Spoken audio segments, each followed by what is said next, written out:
Hello everyone, welcome to EduTab. So in today's 10 MCQ a day series, we are going to start with the chapter KYC norms from principle and practices of banking. तो काफ़ी important chapter है ये examination point of view से। तो इसी के ऊपर ना आज हम 10 एमसीक्यूज डिस्कस करेंगे कि किस तरीके के क्वेश्चन हम इस बार एग्जाम में देख सकते हैं।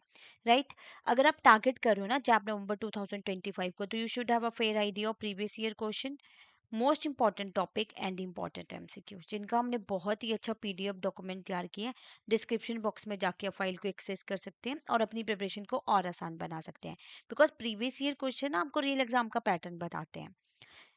कई बार क्या होता है, जो प्रीवियस ईयर में क्वेश्चन आया वही रिपीट हो जाते हैं। मोस्ट इंपॉर्टेंट टॉपिक यानी जो हाई वेटेज वाले टॉपिक और इंपॉर्टेंट एमसीक्यू जिनसे आपकी स्पीड और एक्यूरेसी दोनों बढ़ती है। तो चलिए अब स्टार्ट करते हैं with our very first question, that is customer identification is required in which of the following situation. Account open करना है, loading travel card above 50,000, walk in transaction of 40,000, suspicion of structuring transactions. तो but will be the right option. Before that चलिए पहले तो जानते हैं कि KYC norms में क्या होता है हमारे।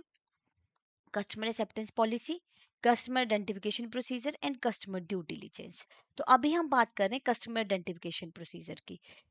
कस्टमर एक्सेप्टेंस पॉलिसी में तो हम ये जानेंगे ना हमने कस्टमर को एक्सेप्ट भी करना है कि नहीं करना है। आइडेंटिफिकेशन उसके बाद होती है। तो यहाँ पे यही क्वेश्चन है कि आइडेंटिफिकेशन की रिक्वायरमेंट कहाँ पड़ती है। तो देखो अकाउंट ओपन करना है तब तो जरूरी है। लोडिंग ट्रेवल कार्ड अब 50,000, यहाँ पे भी होते थर्ड पार्टी प्रोडक्ट या आप कोई ट्रेवल कार्ड वगैरह लोड करो, लिमिट ये है, तो यहाँ पे भी आपको रिक्वायर्ड होगी। Walk in transaction of 40,000, this is not correct.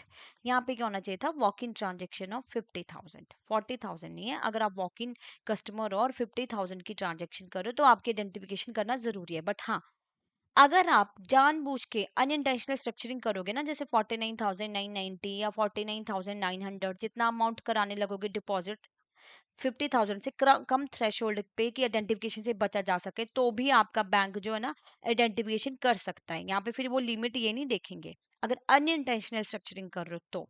Suspicion of structuring transaction, वही कि स्ट्रक्चरिंग ट्रांजेक्शन कोई कर रहा है, यही लिमिट से नीचे बार बार इस नंबर पे ट्रांजेक्शन करे कि बचा जा सके, तब तो आइडेंटिफिकेशन होगी। तो हमारा करेक्ट आंसर है ऑप्शन ए कि 1, 2 एंड 4, क्योंकि ये 40,000 की लिमिट है यहाँ पे, तो इसको हम कंसीडर नहीं करेंगे। नेक्स्ट, मिस्टर अर्जुन है जो एनआरआई है, रहते हैं यूएसए में, उनको ओपन करना है इंडिया में अकाउंट।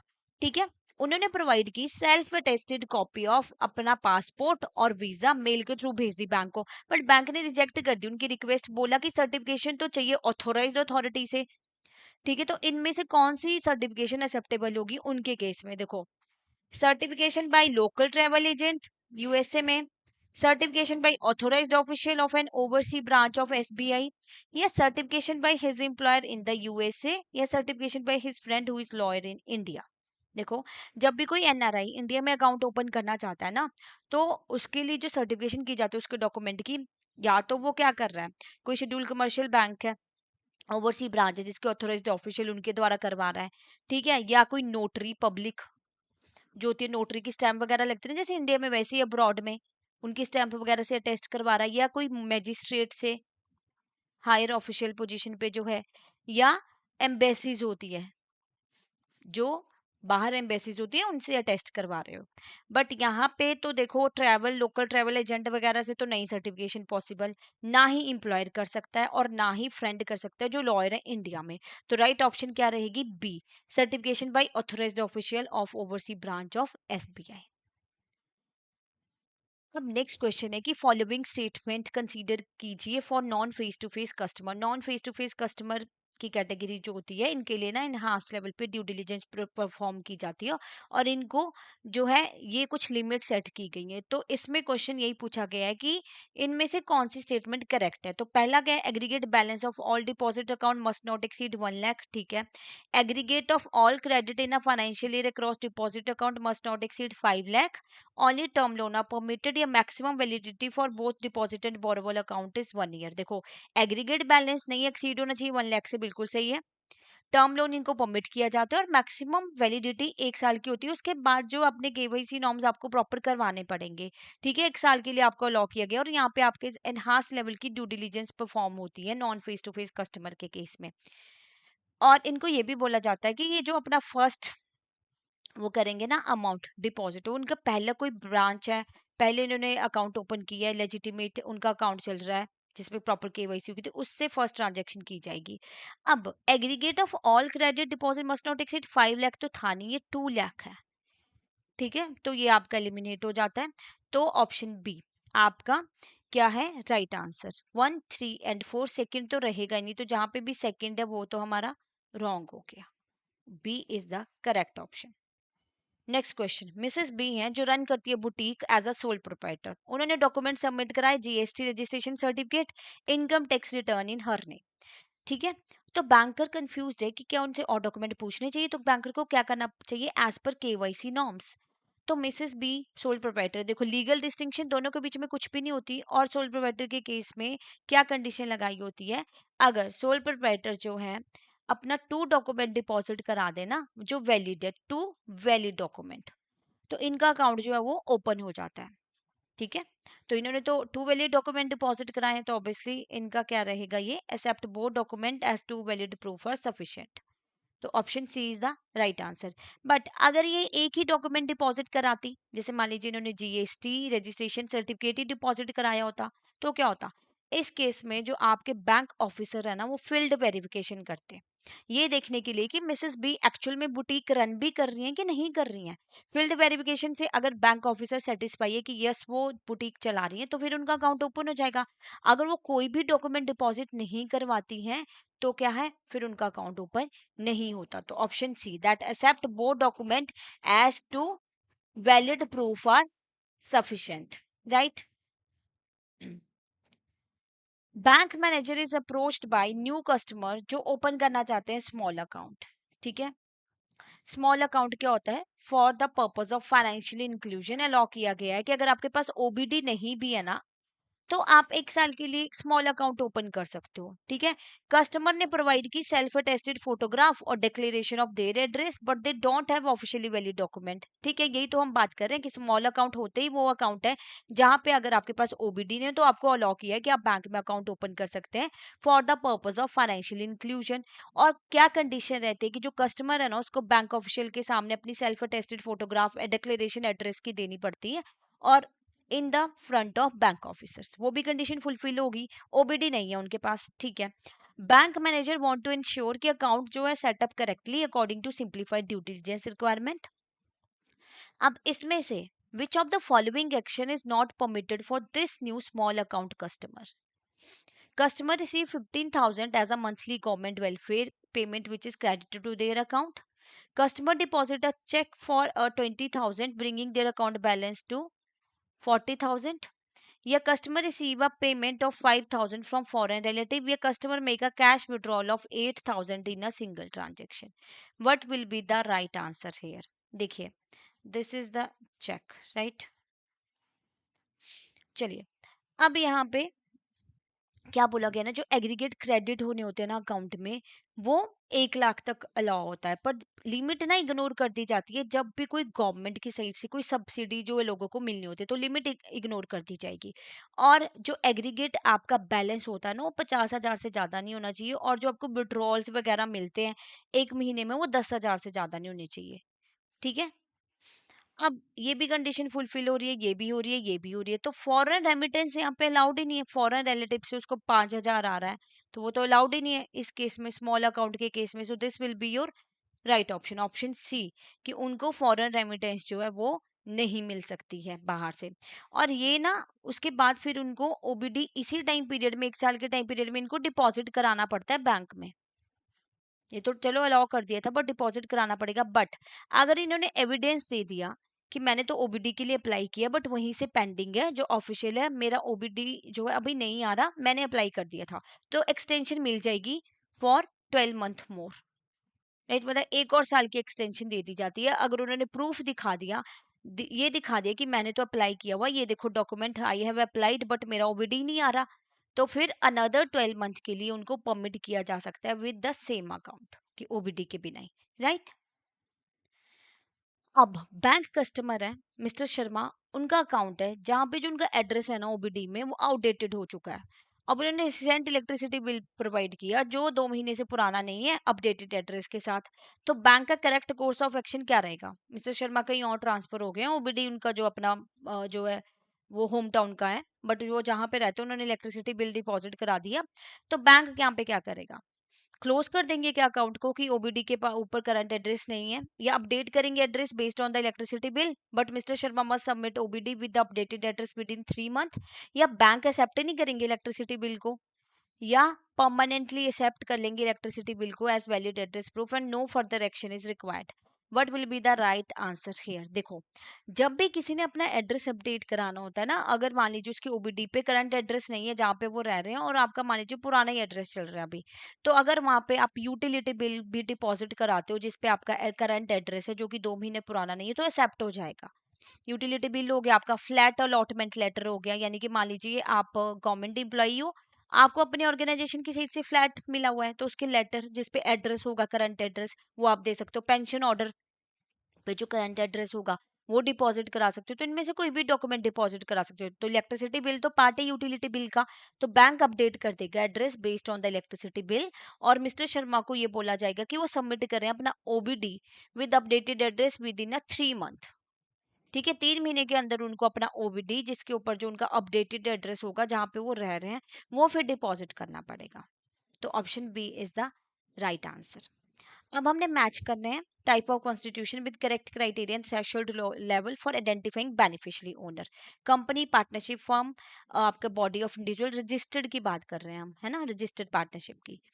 तो देखो, बेनिफिशियरी ओनर कौन होता है?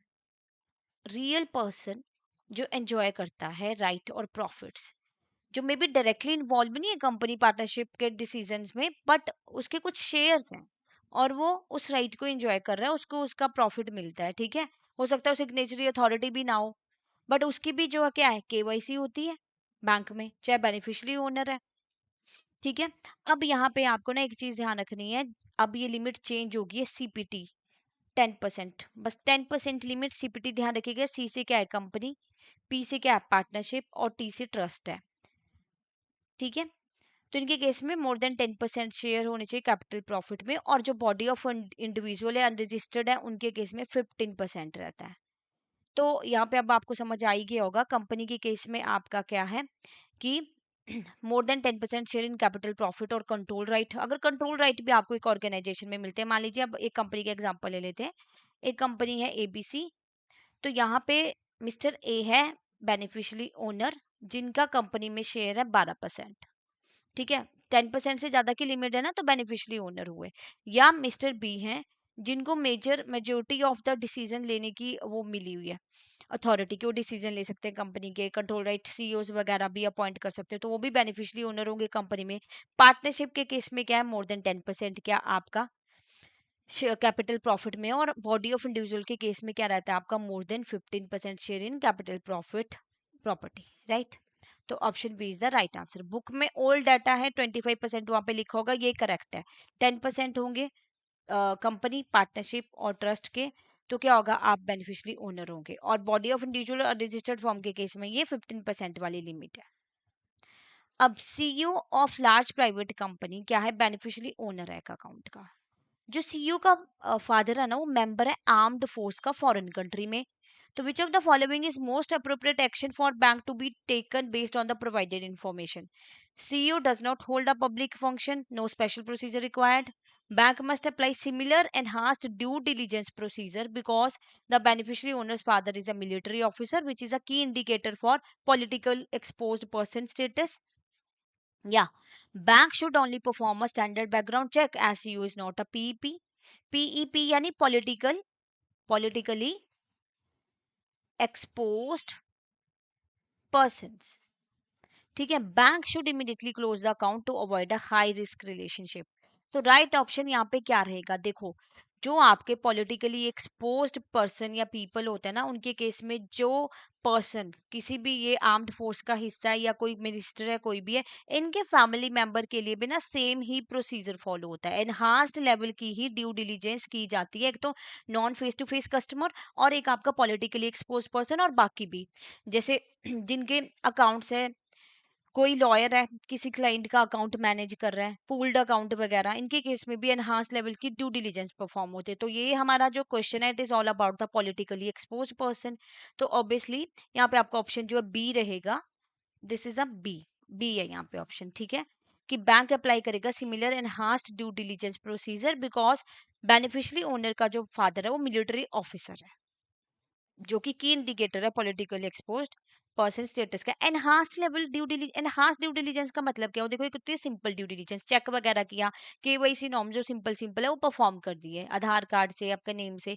एक होती है एनहांस्ड लेवल की, सब कुछ जानना आपके बारे में डिटेल में, आपका ऑक्यूपेशन क्या है, सोर्सेज ऑफ इनकम क्या है आपकी, क्या पर्पज है आपका, क्यों अकाउंट ओपन कर रहे हो, क्या ट्रांजेक्शन कर रहे हो, सोशियो इकोनॉमिक आपका स्टेटस क्या है, ये सब कुछ जाना जाता है। रिस्क ही है ना ये वाले कस्टमर, तो इसलिए कि मनी लॉन्ड्रिंग के चांसेस हो सकते हैं, टेरर फाइनेंसिंग के हो सकते हैं, तो इसलिए एनहांस लेवल की ड्यू डिलीजेंस परफॉर्म की जाती है। अब consider the following statement about video based customer identification process. ये ऑल्टरनेट मोड है सीडीडी के आपके जैसे डिजिटल केवाईसी होते हैं, वीडियो बेस्ड कस्टमर आइडेंटिफिकेशन होती है, और सीडीडी बाय थर्ड पार्टी होती है। तो VCIP can be used for onboarding new individual customer and beneficiary owner of legal entity, या video recording must contain GPS coordinate and day time stamp. Bank can use VCIP for periodical KYC updation only if customer visit a branch physically. VCIP application must prevent connection from IP address outside India। देखो जब भी video based customer identification process की जाती है, हमें new individual customer के लिए करते हैं या जो नॉन फेस टू फेस है उन्होंने कन्वर्ट करना है प्रॉपर केवाईसी में, उनके लिए करेंगे। जीपीएस कोऑर्डिनेट रिकॉर्डिंग जरूरी होता है, डे टाइम स्टैम्प भी। और बाहर के इंटरनेट कनेक्शन हम नहीं अटैच करते हैं VCIP में। अब बात हो रही है वीडियो कस्टमर आइडेंटिफिकेशन की, तो फिजिकली क्यों ब्रांच में विजिट करना है कस्टमर को, ये तो हमने वही डिस्कस किया ना कि आजकल वीडियो के थ्रू आपकी केवाईसी हो रही है, तो आपका ऑप्शन 3 सीधे सीधे क्या हो जाता है, एलिमिनेट हो जाता है। तो right answer is option B 1, 2 and 4 only. Okay, चलिए now let's discuss the last question of this chapter कि मिस्टर शर्मा है, लो रिस्क कस्टमर है, मान लीजिए सैलरीड एम्प्लॉइज है, पर मंथ इनको 60,000 की सैलरी मिलती है। उन्होंने ना has not change any of his KYC details, his account was open 10 years ago. तो bank request KYC updation, what should Mister Sharma provide, क्या प्रोवाइड करेंगे, fresh photograph and proof of address, self declaration by registered email और mobile, a full KYC process as of for a new customer जैसे होती है, या an in person visit to the branch. What will be the right answer.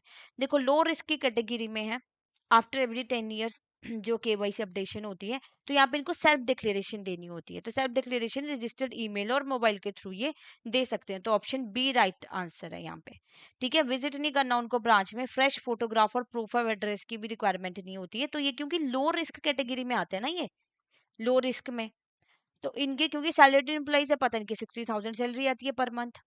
ठीक है, तो इनके लिए इतना ज्यादा कुछ नहीं मांगा जाता, सेल्फ डिक्लेरेशन मांगी जाती है रजिस्टर्ड ईमेल और मोबाइल के केस में। फिर आपके मीडियम रिस्क वाले भी कस्टमर रहते हैं जिनकी आफ्टर एवरी 8 ईयर होती है, और हाई रिस्क वालों की आफ्टर एवरी 2 ईयर जो है ना ये केवाईसी जो अपडेशन करवाई जाती है। राइट, तो इसी के साथ हमारा ये चैप्टर कंप्लीट होता है। अभी तो हमने जस्ट MCQs वगैरह डिस्कस किए। अब इस चैप्टर को डिटेल में पढ़ना चाहते हो जो जो इंपॉर्टेंट है इस चैप्टर से, तो उसके लिए ना डिस्क्रिप्शन बॉक्स में लिंक दिया हुआ है संकल्प सीरीज का।